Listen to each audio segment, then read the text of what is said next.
بسم اللہ الرحمن الرحیم۔ ناظرین اکرام، آپ دیکھ رہے ہیں یوٹیوب چینل محمد بلال آفیشل۔ انشاءاللہ آج ہم اس ویڈیو کے اندر طاعون کے متعلق تفصیلی معلومات جانیں گے کہ طاعون کس قوم پر عذاب کی صورت میں آیا اور کیوں آیا، اور طاعون کی بیماری میں کیا کیا مسائل ہوتے ہیں۔ تو سب سے پہلے ہمارے چینل کو سبسکرائب کیجئے، بیل کے بٹن کو بھی دبا دیجئے تاکہ آپ کو مزید ہماری معلومات ویڈیوز مل سکیں۔ بنی اسرائیل کو جب اللہ تعالیٰ نے میدان تیہ میں آسمان سے اچھے اعلیٰ سے اعلیٰ کھانے نازل فرمائے، من و سلوہ جیسے کھانے اترتے تھے تو یہ کھاتے رہے۔ کچھ ہی عرصہ گزرا تھا کہ بنی اسرائیل نے یہ خواہش ظاہر کی کہ ہم زمین سے اگنے والے غلے اور سبزیاں کھائیں گے۔ تو ان لوگوں کو حضرت موسیٰ علیہ السلام نے سمجھایا کہ تم لوگ من و سلوہ کے اعلیٰ کھانے چھوڑ کر گندم، دال اور سبزیوں جیسی گھٹیا غذائیں کیوں مانگ رہے ہو؟ مگر جب بنی اسرائیل اپنی ضد پر اڑے تو اللہ تعالیٰ نے حکم دیا کہ تم لوگ میدان تیہ سے نکل کر شہر بیت المقدس میں داخل ہو جاؤ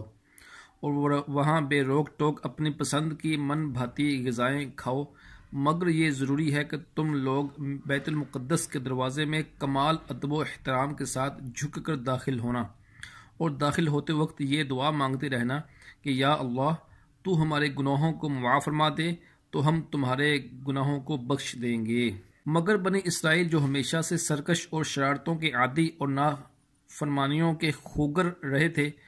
بیت المقدس کے قریب پہنچ کر ایک دم ان لوگوں کی رگے شرارت بھڑک اٹھی، اور یہ نافرمان لوگ بجائے جھک کر داخل ہونے کے اپنی سرینوں کے بل گھسیٹتے ہوئے دروازے میں داخل ہوئے اور معافی مانگنے کے بجائے مذاق مسخرے کرتے ہوئے بیت المقدس کے دروازے میں گھستے چلے گئے۔ اللہ تعالیٰ کی اس نافرمانی اور حکم الہی کے ساتھ مذاق کی وجہ سے ان لوگوں پر قہر خداوندی باصورت عذاب نازل ہو گیا کہ اچانک ان لوگوں میں طاعون کی بیماری وبائی شکل میں پھیل گئی، اور گھنٹہ بھر میں 70,000 بنی اسرائیل درد و کرب سے مچھلی کی طرح تڑپ کر مر گئے۔ اللہ تبارک و تعالیٰ نے پارہ 1 سورۃ البقرہ آیت نمبر 58 اور 59 میں اس کا یوں ذکر ارشاد فرمایا ہے، بسم اللہ الرحمن الرحیم، وَإِذْ قُلْنَا ادْخُلُوا هَٰذِهِ الْقَرْيَةَ فَكُلُوا مِنْهَا حَيْثُ شِئْتُمْ رَغَدًا وَادْخُلُوا الْبَابَ سُجَّدًا وَقُولُوا حِطَّةٌ نَغْفِرْ لَكُمْ خَطَايَاكُمْ وَسَنَزِيدُ الْمُحْسِنِينَ فَبَدَّلَ الَّذِينَ ظَلَمُوا قَوْلًا غَيْرَ الَّذِي قِيلَ لَهُمْ فَأَنزَلْنَا عَلَى الَّذِينَ ظَلَمُوا رِجْزًا مِّنَ السَّمَاءِ بِمَا كَانُوا يَفْسُقُونَ۔ اس کا ترجمہ کچھ یوں ہے، اور جب ہم نے فرمایا اس بستی میں جاؤ، پھر اس میں جہاں چاہو بے روک ٹوک کھاؤ، اور دروازے میں سا کرتے داخل ہو اور کہو ہمارے گناہ معاف ہوں تو ہم تمہاری خطائیں بخش دیں گے، اور قریب ہے کہ نیکی والوں کو اور زیادہ دیں، تو ظالموں نے اور بات بدل دی جو فرمائی گئی تھی، اس کے سوا تو ہم نے آسمان سے ان پر عذاب اتارا بدلہ ان کی بے حکمی کا۔ تو ناظرین کرام،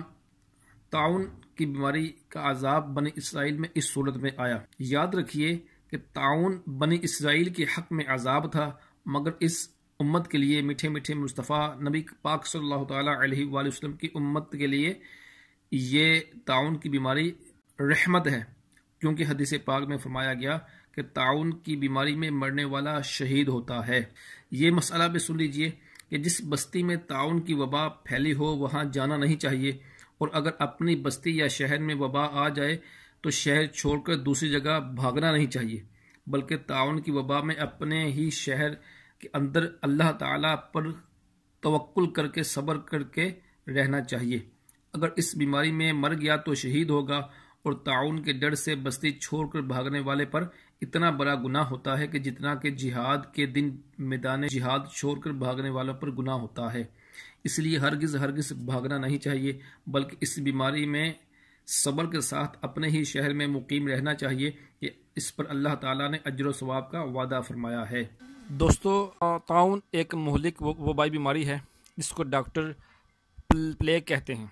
اس بیماری میں گردن اور بغلوں اور کنجی ران میں آم کی گٹلی کے برابر گلٹیاں نکل آتی ہیں، جن میں بے پناہ درد اور ناقابل برداشت سوزش ہوتی ہے اور شدید بخار چڑھ جاتا ہے اور آنکھیں سرخ ہو جاتی ہیں، اور مریض شدت درد اور شدید بے چینی اور بے قراری میں تڑپ تڑپ کر بہت جلد مر جاتا ہے۔ اور جس بستی میں یہ وبا پھیلتی ہے، اس بستی کی اکثر آبادی موت کے گھاٹ اتر جاتی ہے اور ہر طرف ویرانی اور خوف و ہراس کا دور دورہ پھیل جاتا ہے۔ یہ تھی آج کی ویڈیو، یقیناً آپ کو پسند آئی ہوگی۔ اس کو شیئر بھی کیجئے، لائک بھی کیجئے۔ بہت بہت شکریہ۔